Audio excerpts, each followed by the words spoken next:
now I'm ready to spray. So I brought my spray gun with the glaze in it outside here to the spray booth.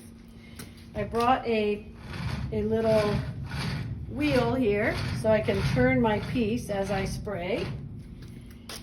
The hose to the air compressor has a, what do you call that? A pull down valve that you pull down and attach to the spray gun. Okay? Come on over here and look at the on and off switch is here. This is all you need to do is to turn it on and off.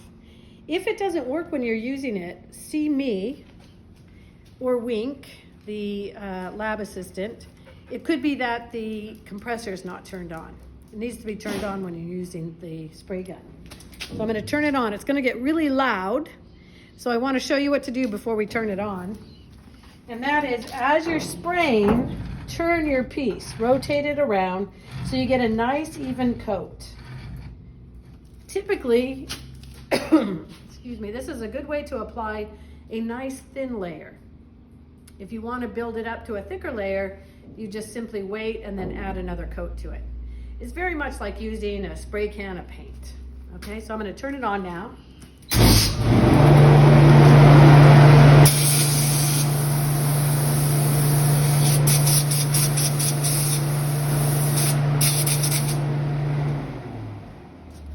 If you have a problem with the glaze not coming through and you added a little water to it, it should be able to come through. But what I usually do is I put my finger over the hole and push the handle. And what that does is it forces the air back up through and clears it out a little bit. Okay, let's try that again.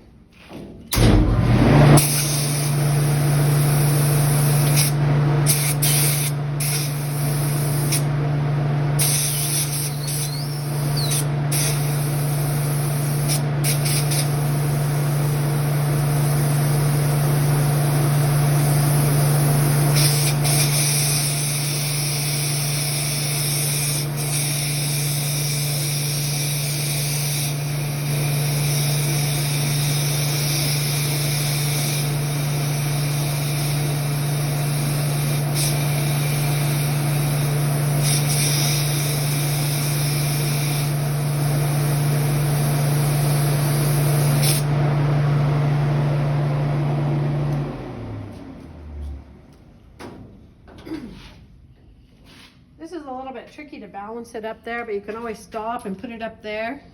And then get a needle tool and scratch a line and see how thick it is. That's how you test the glaze. If I use my fingernail, you can see I'm getting a nice even coat. And that is a good coat. I don't know if you can see that thickness right there. Whoops, let me clear that up a little bit. It's not too thin, it's not too thick. So that is a nice coat. And then after you scratch a line, you can smooth it out. You can take a little extra glaze and put it in that area if you want and blend it back in. And that should cover it. Okay, it's harder to get the inside of something. It's not so hard when you're spraying bowls, but for something that's a little bit taller, it's a little difficult to get in there. You can turn and spray, but it's not going to go all the way down. So that would be better to pour in there, swish it around, and pour it out to get a coat.